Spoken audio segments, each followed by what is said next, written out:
Yo, what's up? It's your boy Panips, and today I want to talk about the new hit movie, Sin Help, directed by Sam Raimi, starring Rachel McAdams and Dylan O'Brien. So before we get into the movie, I just want to remind you guys that I will be doing a full movie breakdown, so that means we'll be going from start to finish. After this, there will be spoilers, so if you haven't seen the movie already, go watch it and then come back and let's talk about it. Y'all ready? Well, let's go. We start off this movie by meeting Linda Little, one of our main MCs. Now, Linda is really good at her job, but when it comes to being a people person, she could use a little help. You can tell she wants to be included, but comes off as very cringy. Sometimes not even getting noticed for her work, feeling invisible. We find out that Linda is next in line for vice president at her company, and she has big goals, big aspirations for herself once she gets this position. Later on, she's accompanied by her best friend, or maybe only friend, a bird named Sweetie.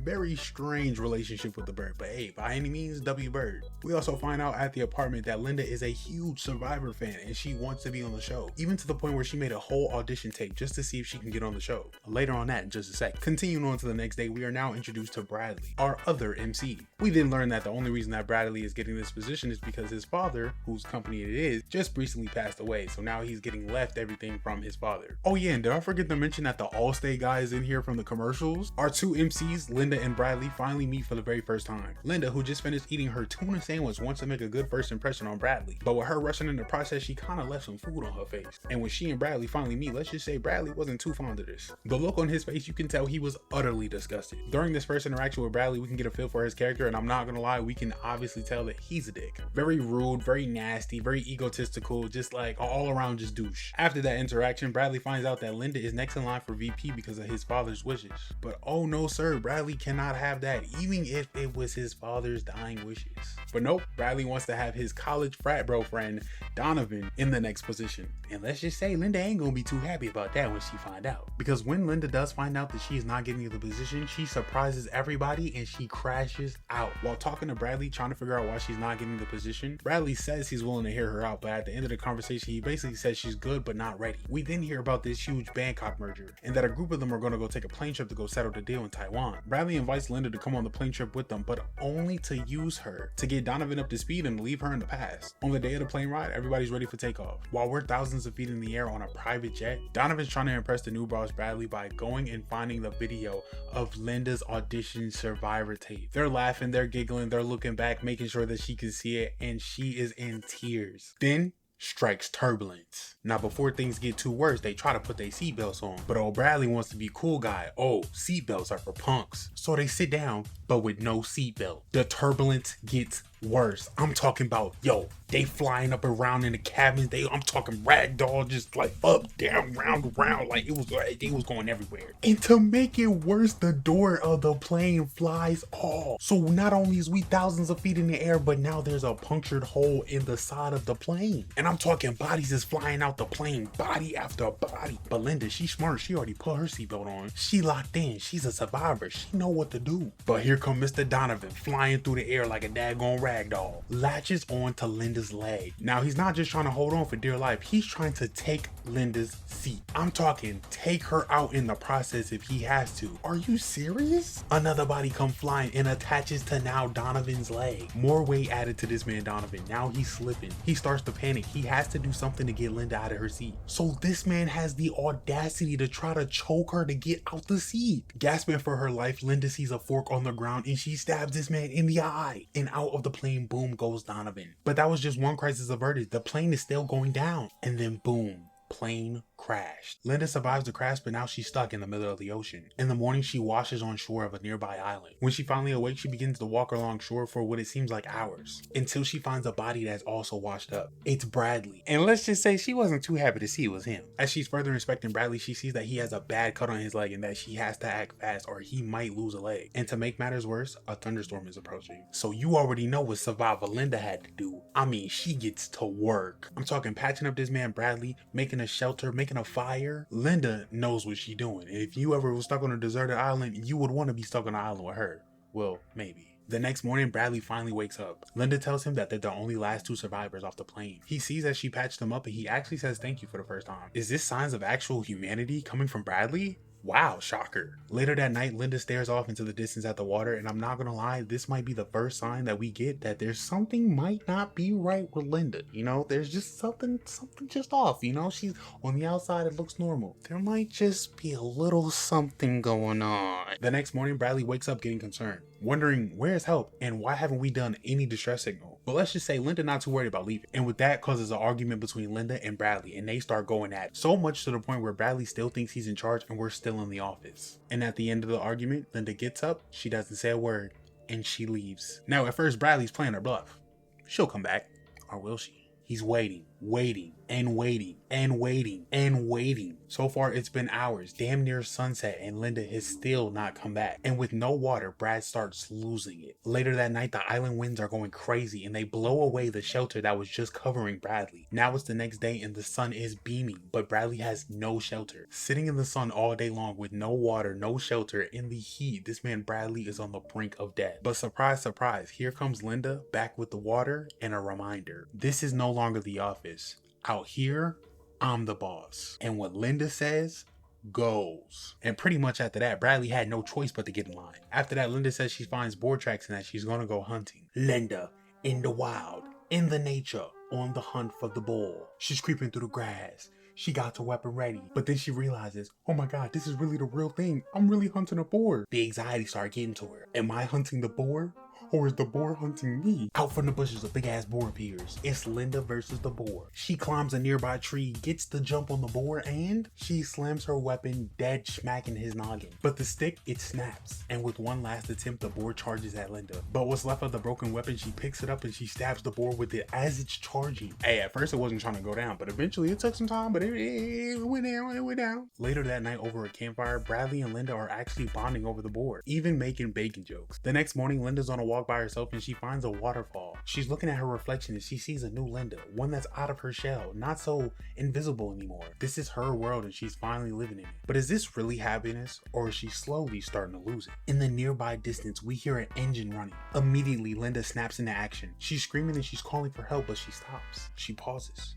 She thinks, not yet. So the boat that could have rescued them off the island, she lets it leave. And back off to Bradley she goes. Back at the base, Bradley's getting even more irritated that they haven't been found yet. He said that he's tired of waiting and that they should build a raft. But obviously Linda refuses. That's it, Bradley's had it. This is his first time trying to walk on his bad leg. And once again, another argument goes down between Linda and Bradley. Bradley's basically flexing his dad's money, and at the end of the conversation, Linda gets fired. As if that even matters now. So with that, Bradley leaves, off to make his own base. Meanwhile, we get this crazy, hilarious montage between Bradley trying to build up his shelter and make his new base, and Linda living the best dream life that she can on this island. Building a hammock, making clothes out of grass. If I'm not mistaken, she even made lotion. How? And good old Bradley over there, struggling, trying to do what she did, but to no avail. Hours have gone by now and Bradley has no food. He's getting hungry. He sees a roach and proceeds to eat the roach. That was definitely a hard watch. But as this man Bradley's trying to scarf down a roach, here come Linda walking through with some fresh fish that she just caught. And eventually, Bradley admits defeat. He tries the start over method. Hi, nice to meet you. My name is Bradley. But Bradley, you ain't slick. I know what you really here for. You want that sushi. Now, how does she make sushi? I don't know. But what's important is that Bradley notices a knife. He asks her where she got it from, but she says it washed up on shore. But quickly changing the subject, Bradley wants to overall apologize and also join her for lunch. But I'm not gonna lie, she is rubbing it in, making that sushi look good. But after a while, she caves in and she explains to Bradley that she is nothing like him. He graciously accepts the offer, but you can definitely still tell he has some animosity. Later on, now that Brad is up and walking, Linda wants to take him for a walk up a freaking mountain. I understand physical therapy, but damn. As they're on the mountain, they make it to a steep cliffside. Linda tells Bradley never eat the yellow, green, or white berries. They're poisonous, so that's a no-no. In the big X rock formation, never go past there. Never. She says it's just miles and miles of poison that you should never go over there. Yeah, but Bradley needs a break. While they're sitting there waiting, Linda falls off the mountain. Bradley catches her just in the nick of time to help her up. And strangely, after saving her life, they start bonding. Linda tells Bradley that basically she's been cooking up some hooch prison beer, and she wants to let some steam off, get drunk. Later that night when they're drunk and they're talking, things get deep. We find out that Linda was married for 10 years and that her husband died in a car accident, but he wasn't the nicest guy. We learn that he was a drunk and that he used to put his hands on Linda. And even Bradley gets vulnerable, telling Linda that he has parent problems. His dad was never around, never really noticed him, and that his mom was abusive, both physically and mentally. But when it comes to Linda, Linda feels responsible for her husband's death because she did nothing to stop it. And as she's feeling the alcohol more and more, her true feelings really come out and she admits that she never wants to leave the island. The next morning, Linda wakes up hungover as ever. After a weird little peep show between Bradley and Linda, I'm not gonna talk about it, I was covering my eyes. Like, why they always gotta show the dude butt? Come on. But shortly after that, a huge storm approaches. And when I say a huge storm, it gets bad. I mean, it literally washes away their base, to the point where they had to take shelter in a cave nearby. After the storm died down, we see Linda waking up from her nap. Once again, she wakes up to find Bradley gone, but when we cut to Bradley, it looks like he's hiding something. And when they finally meet back up and see each other, he just says he couldn't sleep. Yeah, alright, Bradley. So now with their camp washed away, they have to build another one, which oddly enough, Bradley's completely down for it. While they're making the new base, Bradley wants the knife to make it easier to do what he has to do. But you already know Linda wasn't going for that.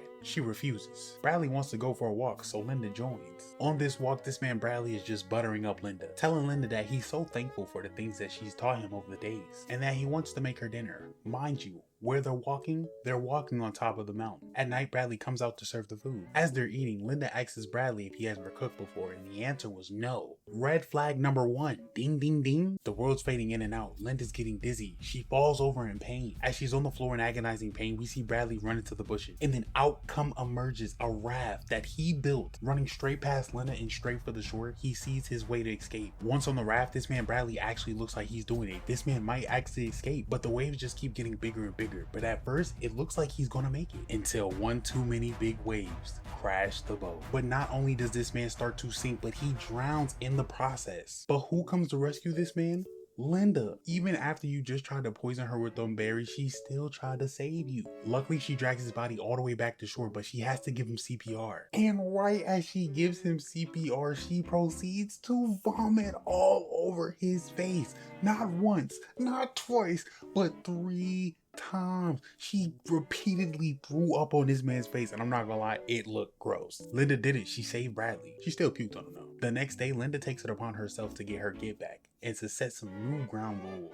Sitting by a campfire, she feeds Bradley some octopus. Now when Bradley eats this octopus, he's just talking about how he feels so bad that he tried to get her sick and it wasn't even supposed to make her feel that way. He's sorry, but he doesn't realize he's slowly getting paralyzed. See, the octopus that she just fed him is going to make him feel absolutely nothing. So with that being said, Linda brings out the knife. And I must warn you, this next part didn't even want to make me finish this movie. Linda proceeds to put the knife on hot coals and strip Bradley from the waist down. Yeah, you know where this is going. As Linda's waiting for the knife to heat up, she's explaining to Bradley that what happened last night can never happen again. Help is never coming and you're living on this island with Linda forever. And to get that message through his head loud and clear, she proceeds to cut this man. But psych, it was just a rat. He still has his manhood. You feel me? Like, look. They got me because oh my God. My heart was racing. I didn't even want to explain that to y'all. But yes, him and his little man is fine. She just had to really set that tone. For the next 2 days, Bradley goes on complete silent treatment. To make Bradley feel better, Linda says she's going to go find some fruit to make him a fruit basket. But while Linda's looking for some fruit,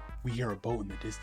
But this time when the boat comes around, we see Bradley's fiance. Now, no, this isn't the first time that we get introduced to her in the movie. I actually kind of skipped over that part. I ain't gonna lie, like, my bad. But yes, Bradley has a fiance. And I'm not gonna lie, it kind of shocked me to find out Bradley was liking some chocolate. I was like, okay, Bradley. But back to the movie. So the fiance and the boatman are heading closer to the island. Linda immediately goes into a panic. When the fiance finally reaches the island, we find out that they gave up the search. So she had to do it all on her own. And you can tell by the look on Linda's face, she does not want to leave. Obviously, the fiance wants to know where Bradley is, so Linda says she'll take him on the shortcut back. So Linda takes the fiance and the boatman up the mountain and around the cliffside to the exact same place where Linda fell the first time. Off the cliffside goes the fiance and the boatman goes to rescue her. He's pulling and he's pulling, but to no avail. He can't do it on his own. He needs Linda's help. Linda just stands there and freezes. Her plan works, but the screen just fades to black. We open up to a shot of Bradley back at base camp. Linda drops off the fruit, but Bradley can tell that something's not right with Linda. For the next couple days, Linda goes full on depression mode. Bradley's trying to encourage her to go hunt, but she's not even down to do that. In her words, she's taking a sick day. That same exact night while Bradley was sleeping, Linda wakes up and she looks out to the shore. Something slowly crawling up out of the water. That's right,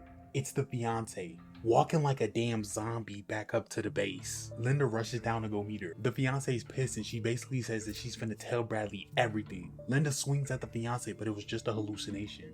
The next day, Bradley says, "Bump it, if you're not gonna go hunting with me, I'll go by myself." He finds a baby boar nibbling on something. As the boar is distracted nibbling, Bradley takes a slow approach. But you knew that wasn't gonna go right. This man steps on a twig to alert the boar. But when the boar runs away and we finally see what he was nibbling on, he was nibbling on his dead fiance's hand. Bradley falls down to his knees in complete disbelief, shedding tears over his fiance that he just lost. Bradley instantly starts putting two and two together, and back to Linda he goes. Back at the camp, Linda is still in her feels because you know she can't handle what she just did, but Bradley pulls up and confronts her. At first, Linda acts like she's clueless, but he pulls out the wedding ring, and she immediately folds, trying to lie and just cover up. Talking about some she slipped. But obviously Bradley doesn't believe it. And Bradley, you dead wrong because she told you that in confidence and you used it against her. Calling back to the moment where Linda says she felt responsible for her husband's death. Linda reaches for the knife, but Bradley already has it. Linda immediately runs away in the other direction. Bradley chases Linda into the woods. Bradley is literally hunting Linda. Linda leaves her shoes as a distraction behind one of the trees and she gets the upper hand behind him, choking this man out, making him drop the knife. But to get Linda off of him, Bradley grips a chunk of her hair and proceeds to rip it out, including skin. Ain't no makeup covering that. She charges him and proceeds to bite his neck. And she damn near bites his finger off. I mean, damn, is you hungry? Then to get back, this man Bradley takes his thumb and shoves it in her eye socket, and that was so gruesome to watch. I'm talking like this part got gritty. In the tussle, Linda managed to grab a rock and she bashes him in the head. When they finally get up off the ground, Linda presents the wedding ring in her teeth and she swallows it. How are you gonna poop that out? Bradley snaps into a senseless rage. He charges her, pinning her head into the mud. Somehow Linda manages to get the knife and she stabs him in the side. With his side now leaking, now Bradley's the one on the run from Linda. And the only other option he has to run towards is the big X formation that she told him never to go. But as soon as this man Bradley makes it to the X rock formation, we see a big ass modern mansion coming out the side of the hill. It was there the whole time and Linda knew about it. Bradley rushes up to the front door to see if anybody home and to see if he can get some help. He makes it inside. As he's looking around the mansion, he goes in the fridge and grabs him a water. But as he's drinking the water, the lights go out. Linda is in the building. And obviously this whole mansion is rigged with cameras from top to bottom. So she's watching this man's every movement. And she's already been here, so she knows the layout of the house. As Linda's explaining all of this over the intercom, Bradley's looking for a knife, but she already got rid of all the knives. That's where the first one came from. Washed up on the shore, my ass. Linda explains how she did her research on the crib and that it belongs to some billionaire Wall Street guy. And she reveals that they been coulda left. But Linda, no, she wasn't ready. She needed more time. We cut back to see how she first got into the crib for the very first time. Then it fades to black and we see what really happened on the cliffside with the boatman and the fiance. As the fiance was dangling and the boatman was trying to save her, she grabbed a boulder and proceeded to bash the boatman over the head. And RIP boatman, RIP fiance. In her mind, she thinks this is fate, but she might really be going psycho. Linda finally emerges from the security room with a shotgun. Bradley's pleading for his life at gunpoint. He says he can change, trying to make one last attempt, even going far as to say that they can stay there forever and make it work somehow. And he almost had her convinced until she puts two and two together and notices that there's a piece missing to the statue behind her. Behind his back, Bradley has a sharp, pointy metal piece. With one last breath, Bradley charges at her and knocks the shotgun out of her hand, slashing Linda's arm with the metal piece. She drops the gun. Bradley picks it up and gets ready to shoot, but shit ain't got no bullets in it. Linda swings a golf club smooth at this man's head and down goes Brad. And I'm talking, she going to town with this golf club. Oh my goodness. And just as the golf club is about to hit this man dead in his noggin, it cuts away immediately to her actually hitting a golf ball, getting cheered on by mad fans. What? But that's right, she's golfing in a celebrity golfing match. And apparently she really got famous for being on a real survival situation. It's been a whole entire year since the plane crash incident and everything that happened on the island. From the reporter lady, we found out that Linda was found lost on a raft, alone. And that's her story and she's sticking to it. And now this girl Linda got a movie coming out, a self-help book, you name it. As the final scene of the movie, we see Linda driving off into the sunset. Up, and you can't forget about the bird. She definitely brought her bird. And as one last creepy reminder that Linda is still out there, she breaks the fourth wall and looks directly at the audience. I'm done. And that was basically Send Help. It's gory, it's hilarious, and I promise you're going to be hanging on the edge of your seat. And for that, I give the movie a solid 8.5. But if you enjoyed this full movie breakdown, let me know by saying so in the comment section down below. And what movie should I do next? And don't forget, subscribe for more.